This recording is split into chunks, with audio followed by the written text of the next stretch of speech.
Hi friends, Siragadikka ஆசை upcoming review பார்க்கலாம். ரோஹிணி அம்மா செம்மையாக அட்வைஸ் பண்ணி திட்டி விட்டுறாங்க. ரோஹிணி அப்படியே சொல்லிக்காமல் நல்ல பிள்ளை மாதிரி வீட்டில் வந்து இருந்துடுறாங்க. ஆனால் அவங்க தேடி போனவங்க காணோம், என் பொண்டாட்டி காணோம், இவன் தான் காரணம்னு சொல்லி அழுகுறாங்க. மனோஜ் வீட்டுக்கு வந்து, எங்கள் வீட்டுக்கு வந்துட்டு ஒரு வார்த்தை சொல்கிறது இல்லையா, நீங்கள் தேட வேணாம் அலைய வேணாம் அப்படின்னு. இந்த அண்ணாமலைக்கு எங்கே போச்சு புத்தி, வாங்க 2 பேரும் மருமக 3 பேர் தேடி போயிருக்காங்களே அப்படின்னு சொல்ல வேணாம், பேசாமல் இருந்துடுறாங்க. வீட்டுக்கு வந்ததுக்கப்புறம் உள்ளுக்குலேருந்து வர்றாங்க அந்த மேடம் ரோஹிணி.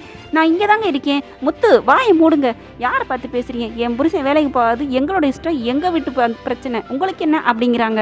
உடனே முத்து வந்து சொல்கிறாங்க, யார் வீட்டு பிரச்சனைமா, நான் ஏமா அவனை திட்ட போகிறேன், என் வாங்கிட்டு எடுத்துகிட்டு போனானே மண்டபத்துலேருந்து 27 லட்ச ரூபா பணம், அதை கொடுக்கணும்ல, வேலைக்கு போனால் தானே தரேன்னு சொல்லியிருந்தான், இப்படி போகாமல் ஓட்டி அடிச்சுக்கிட்டே இருந்தானா எப்படி கொடுக்க முடியும், அதனால தான் நான் கேட்குறேன், வேற உன் புருஷனை நான் ஏன் கேட்க போகிறேன், அவன் வேலைக்கு போனால் என்ன போகாட்டி எனக்கு என்ன, என் பணத்தை எடுத்து வை, நான் ஏன் பேசுகிறேன் அப்படின்னு சொல்லி செமையா நியாயம் பேசுகிறாரு முத்து. சரிடா, நீ சொல்கிறதெல்லாம் சரிதான், யார் இல்லைன்னு சொன்னா, உன் பணத்தை அவன் எடுத்துகிட்டு போயிட்டான், அதனால தான் நீ திட்டுற, அவன் வேலைக்கு போகாமல் இருக்கிறதும் தப்பு தான், பொய் சொல்லி ஏமாத்தினும் தப்பு தான், அதுக்காக இப்போ பேசி என்ன பிரச்சனை, பேசாமல் இரு, அவன் கண்டிப்பாக இனிமேல் பொண்டாட்டி போயிடுவாங்கிறது தெரியும், அவன் வேலைக்கு போவான் அப்படின்னு சொல்லி அண்ணாமலை சொல்கிறாங்க.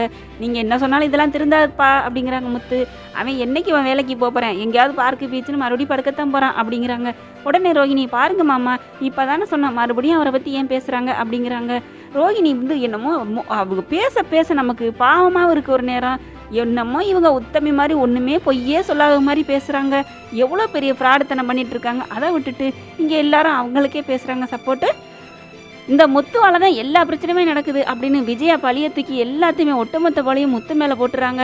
ஸ்ருதி நல்ல பொண்ணு, மீனாவுக்காக சப்போர்ட் பேசும் அப்படின்னு பார்த்தா அவங்களும் என்னென்னு தெரியல, இப்படி மாற்றி மாற்றி பேசுகிறாங்க. இவர் ரவி வேற துள்ளிக்கிட்டு இருக்காரு, என்ன முத்து நீ என்ன பேசுகிற அப்படின்ட்டு வர்றாங்க.